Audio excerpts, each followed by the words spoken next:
జనవరి 26 అంటే republic day. అసలు republic day అంటే ఏంటి? దాన్ని మనం ఎందుకు చేసుకోవాలి? రిపబ్లిక్ డేకి ఇండిపెండెన్స్ డేకి ఉన్న తేడా ఏంటి? అసలు రిపబ్లిక్ డే జాన్ 26నే చేసుకోవడానికి కారణం ఏంటి? ఇలాంటి చాలా క్వశ్చన్ మీ మైండ్లో ఉన్నాయా? అయితే మీకోసమే వీడియో. రిపబ్లిక్ డే వెనకాల ఉన్న ఫ్యాక్ట్స్, హిస్టరీ అండ్ రీజన్స్ గురించి ఇవాళ మన వీడియోలో తెలుసుకుందాం. Welcome to Info Rockers. నేను మీ Aditya. Let's dig into the details. అసలు అన్నిటికంటే ముందు మనం రిపబ్లిక్ అనే వర్డ్ మీనింగ్ తెలుసుకోవాలి. రిపబ్లిక్ అంటే తెలుగులో గణతంత్ర రాజ్యము అని అర్థం. ఇది కూడా కాంప్లెక్స్గా ఉంది కదా, దీని గురించి కూడా మనం డీటెయిల్గా చూద్దాం. గణతంత్ర రాజ్యము అంటే రిపబ్లిక్ కంట్రీ అని అర్థం. అంటే మన హెడ్ ఆఫ్ స్టేట్ అండ్ లీడర్స్ని మనమే ఎన్నుకునే పవర్ మన దగ్గర ఉండటం. ఆ పవర్ మనకి మన కాన్స్టిట్యూషన్ ఇస్తుంది కాబట్టి దాన్ని ప్రిపేర్ చేసి అడాప్ట్ చేసుకున్న రోజుని రిపబ్లిక్ డేగా సెలబ్రేట్ చేసుకుంటాం మనం. మనకి హెడ్ ఆఫ్ స్టేట్ అయిన మన ప్రెసిడెంట్ని మనం ఎన్నుకున్న రిప్రజెంటేటివ్స్ అనే ఎంపీస్ ద్వారా ఎన్నుకుంటాం.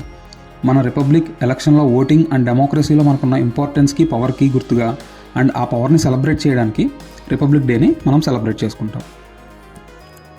అండ్ ఇండియాని రిపబ్లిక్ అని ఎందుకు అంటారు అంటే మన హెడ్ ఆఫ్ స్టేట్ అంటే మన ప్రెసిడెంట్ ఒక ఎలక్టెడ్ రిప్రజెంటేటివ్, మొనార్క్ కాదు.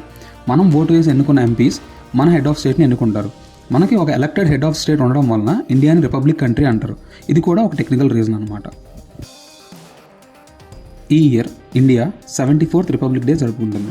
జనవరి 26, 1950 రోజున బ్రిటిష్ వాళ్ళ గవర్నమెంట్ ఆఫ్ ఇండియా యాక్ట్ రద్దయి మన ఓన్ కాన్స్టిట్యూషన్ ఫోర్స్లోకి రావడం జరిగింది.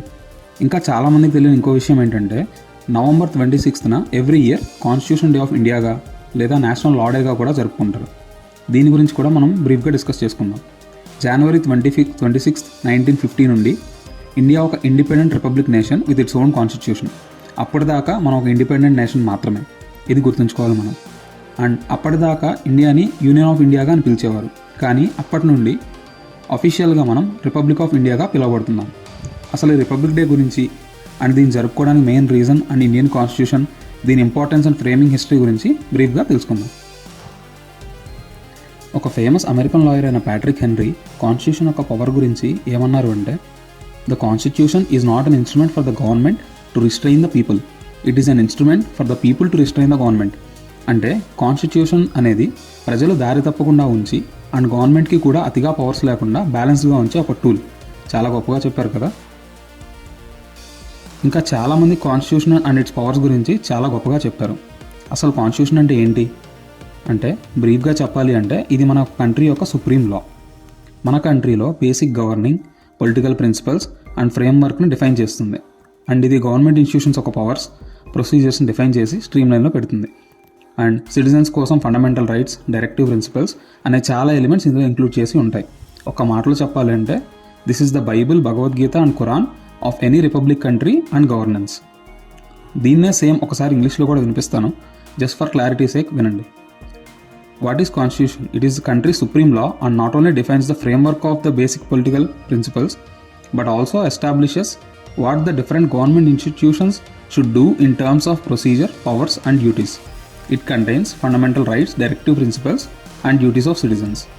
It is the longest written constitution of any country in the world. The parliament cannot override it because constitution was created by a special constituent assembly. Last 2 లైన్స్లో నేను చెప్పింది ఏంటంటే ఇది మన specific మన కాన్స్టిట్యూషన్ గురించి చెప్పాను. మన కాన్స్టిట్యూషన్ అనేది longest return constitution in the world. అంటే ప్రపంచంలో ఉన్న అన్ని దేశాల రాజ్యాంగ కాన్స్టిట్యూషన్తో పోలిస్తే మన కాన్స్టిట్యూషన్ చాలా లాంగెస్ట్. అండ్ ఇంకోటి ఏంటంటే మన పార్లమెంట్ దీన్ని ఓవర్ రైట్ చేయలేదు, అంటే కంప్లీట్గా ఎలిమినేట్ చేయలేదు. ఎందుకంటే ఈ కాన్స్టిట్యూషన్ని ఒక స్పెసిఫిక్ కాన్స్టిట్యూయెంట్ అసెంబ్లీ ద్వారా ప్రిపేర్ చేయడం జరిగింది. డెమోక్రసీలో ఎంత ఇంపార్టెంట్ ఎలిమెంట్ గురించి మనం తెలుసుకోవడానికి ముందుకెళ్దాం. దీని గురించి తెలుసుకోవడానికి మనం టైంలో ఇంకొంచెం వెనక్కి వెళ్ళి ఫ్రీడమ్ మూమెంట్ డేస్ దాకా వెళ్ళాలి. ఇక్కడ కొంచెం డీటెయిల్స్ ఇంట్రెస్టింగ్గా ఉంటాయి, ఫాలో అవ్వండి. Indian freedom movement and struggle గురించి మనకు బాగా తెలిసిందే. చిన్నప్పుడు చాలా చదువుకున్నాం అండ్ వాటి గురించి కూడా మనం తర్వాత సపరేట్ వీడియోస్లో కూడా చూద్దాం. మన ఫ్రీడమ్ స్ట్రగుల్లో చాలా మూమెంట్స్, సాక్రిఫైజెస్ అండ్ పరిణామాల తర్వాత బ్రిటిష్ వాళ్ళు మనకి ఇండిపెండెన్స్ ఇవ్వాల్సి వచ్చింది. అప్పుడు ఇండియాకి లాస్ట్ బ్రిటిష్ వైస్రాయ్ అయిన మౌంట్ బ్యాటన్ గారు ఇండిపెండెన్స్ డిక్లేర్ చేయడానికి August 15th చూస్ చేసుకున్నారు. ఎందుకు August 15th చూస్ చేసుకున్నారు? దీనికి కూడా సపరేట్ రీజన్ ఉంది. అది ఏంటి అంటే జపాన్ వరల్డ్ వార్ 2 తర్వాత ఇదే డేట్లో అంటే August 15th అలైస్కి సరెండర్ అయింది. సో మౌంట్ బ్యాటన్ దానికి గుర్తుగా ఇదే రోజున ఇండియన్ ఇండిపెండెన్స్ డిక్లేర్ చేశారు. అండ్ దానికి ఒక రోజు ముందుగా అంటే పాకిస్తాన్కి ఆగస్ట్ 14న పవర్స్ ట్రాన్స్ఫర్ చేశారు. ఎందుకు అంటే పాకిస్తాన్ ఆఫీషియల్స్ ఇండియన్ ఇండిపెండెన్స్ డేకి అటెండ్ అవ్వచ్చు అని ఆగస్ట్ 15న. అండ్ ఇంకొంతమంది అంటారు ఇండియాకి ఇండిపెండెన్స్ వచ్చే టైంకి అంటే మిడ్-నైట్ 12కి పాకిస్తాన్ టైం 11:30 మాత్రమే. అంటే పాకిస్తాన్ టైం ఇండియన్ టైం కంటే హాఫ్ అన్ అవర్ వెనక ఉంది. సో పాకిస్తాన్ ఆగస్ట్ 14నే ఇండిపెండెన్స్ చేసుకుంటుందని కొంతమంది చెప్తారు. ఇది కూడా చాలా ఇంట్రెస్టింగ్గా ఉంది కదా. ఓకే, మనం ముందుకు వెళ్తే ఇండిపెండెన్స్ అయితే మనకు వచ్చింది, కానీ అప్పుడు మన ఓన్ కాన్స్టిట్యూషన్ మనకు లేదు. కాన్స్టిట్యూషన్ అంటే ఏంటంటే మీకు ఆల్రెడీ బ్రీఫ్గా ముందే చెప్పాను. సో మన ఓన్ కాన్స్టిట్యూషన్ లేదు. అప్పటిదాకా ఇండియాలో బ్రిటిష్ వాళ్ళు ఇండియాలో వాళ్ళ రూలింగ్ కోసం ఏర్పాటు చేసుకున్న British law government of India act 1935 మాత్రమే ఉండేది. ఈ గవర్నమెంట్ ఆఫ్ ఇండియా యాక్ట్ మాత్రమే బ్రిటిష్ వాళ్ళు ఇండియాలో రూలింగ్ చేయడానికి ఫాలో అయ్యేవాళ్ళు.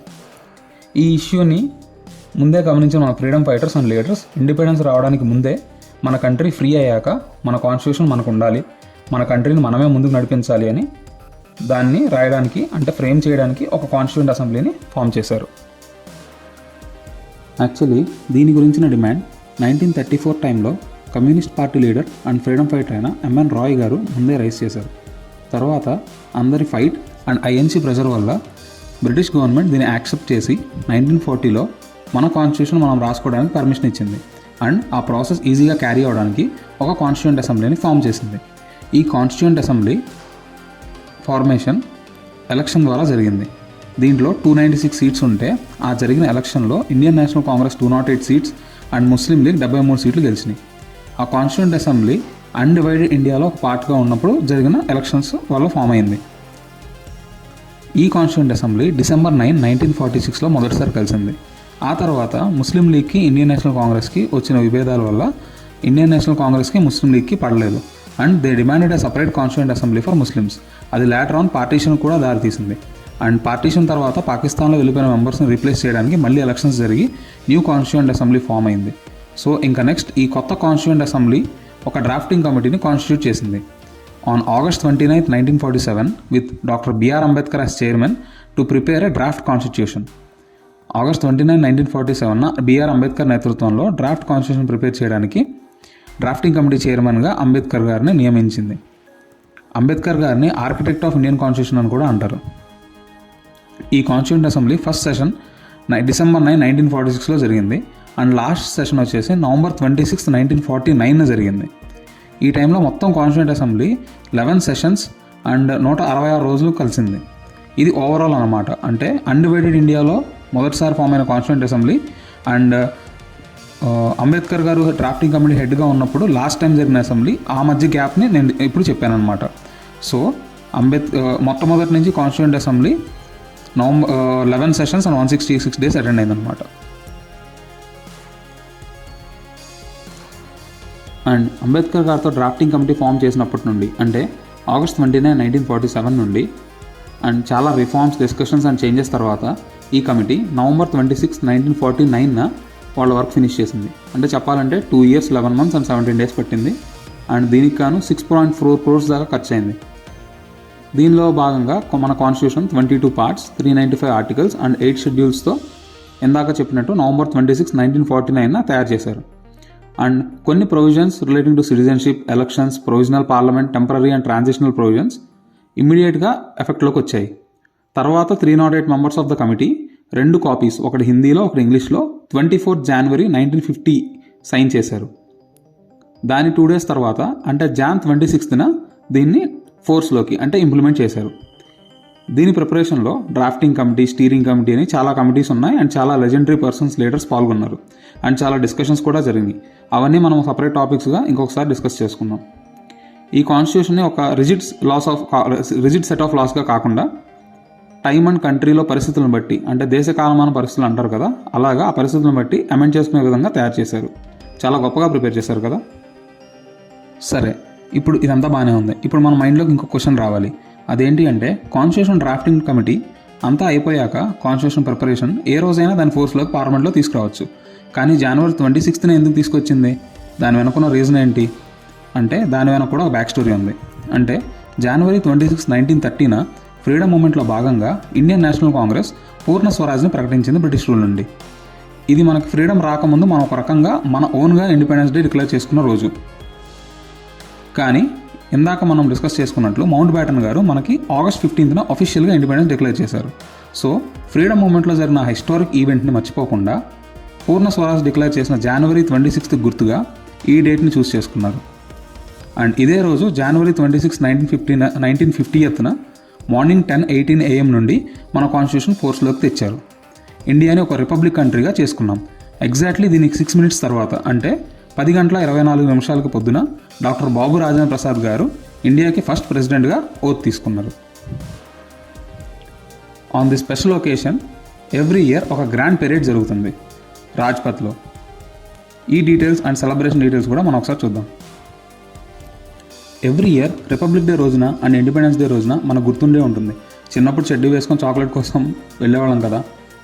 మన నేషనల్ క్యాపిటల్లో కూడా రిపబ్లిక్ డే సెలబ్రేషన్స్ చాలా బాగా జరుగుతాయి. అవి ఏంటి అంటే ఎవ్రీ ఇయర్ రిపబ్లిక్ డే రోజున ఒక గ్రాండ్ పెరేడ్ జరుగుతుంది. రాజ్పథ్ అంటే ఇండియా గేట్ నుండి రాష్ట్రపతి భవన్ దాకా ఉన్న దారిని రాజ్పథ్ అంటారు. ఈ రోడ్లో చాలా మంచి పెరేడ్ జరుగుతుంది. ఇప్పుడు మనం కొత్తగా పార్లమెంట్ కట్టుకున్న తర్వాత 2022-23 నుంచి రాజ్పథ్ పేరుని కర్తవ్యపథ్గా మార్చారు. మన హానరబుల్ ప్రెసిడెంట్ గారు ఇవాళ కర్తవ్యపథ్లో ఇండియన్ ఫ్లాగ్ని అన్ఫోల్డ్ చేస్తారు, హాయిస్ట్ చేయరు. ఇక్కడ ఒక చిన్న మిస్కన్సెప్షన్ ఉంటుంది.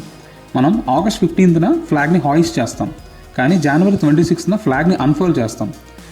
ఇక్కడ ఉన్న లాజిక్ ఏంటంటే మనకు ఆగస్ట్ 15న ఇండిపెండెన్స్ డే రోజు మన ప్రైమ్ మినిస్టర్ రెడ్ ఫోర్ట్ మీద కింద ఉన్న ఫ్లాగ్ని పైకి తీసుకెళ్ళి హాయిస్ట్ చేస్తారు. ఇక్కడ రిపబ్లిక్ డే రోజున ఆల్రెడీ మనకి ఇండిపెండెన్స్ ఉంది కాబట్టి ఫ్లాగ్ని పైనే ఉంచి దాన్ని అన్వ్రాప్ లేదా అన్ఫోల్డ్ చేస్తారు. ఇది మనలో చాలామందికి తెలియక ఆగస్ట్ 26న కూడా ఫ్లాగ్ హాయిస్ట్ చేస్తాం, కానీ టెక్నికలీ అలా చేయకూడదు. ఈ రోజున హానరబుల్ ప్రెసిడెంట్ గారు పద్మ అవార్డ్స్ అండ్ సోల్జర్స్కి ఇచ్చే పరమ్వీర్ చక్ర, అశోక్ చక్ర అండ్ వీర్ చక్ర లాంటి అవార్డ్స్ని కూడా అనౌన్స్ చేస్తారు. ఇందులో మన దేశ్ ఆర్మ్డ్ ఫోర్సెస్ అండ్ త్రివిధ దళాలు పార్టిసిపేట్ చేస్తాయి. స్పెషల్ షోస్ ఆర్గనైజ్ చేస్తాయి. డెమోక్రసీ అండ్ కాన్స్టిట్యూషన్ ప్రకారం మన కంట్రీ అండ్ ఆర్మ్డ్ ఫోర్సెస్ యొక్క సోవెన్ హెడ్ అయిన రాష్ట్రపతి గారికి రెస్పెక్ట్స్ అండ్ లాయల్టీ పే చేస్తాయి.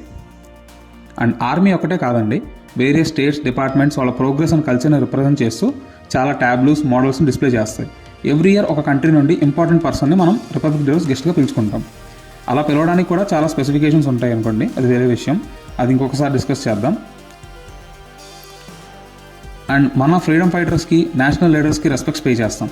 ఆ రోజున ప్రతి స్కూల్, ఆఫీస్ అండ్ చాలా చోట్ల ఫ్లాగ్ హోయిస్టింగ్ జరుగుతుంది. ఈ ఇయర్ ఈజిప్ట్ యొక్క ప్రెసిడెంట్ని మనం చీఫ్ గెస్ట్గా పిలిచాం. రాజ్పథ్లో ప్రోగ్రాం ముగిసిన తర్వాత రాష్ట్రపతి భవన్లో చీఫ్ గెస్ట్స్కి అండ్ మిగతా పార్లమెంట్ సభ్యులకి అందరికీ ఒక చిన్న ఫంక్షన్ ఆర్గనైజ్ చేయడం జరుగుతుంది.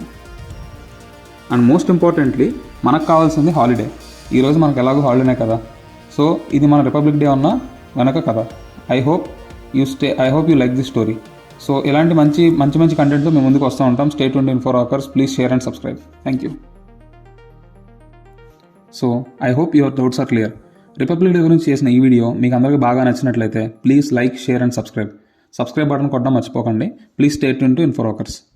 Thank you.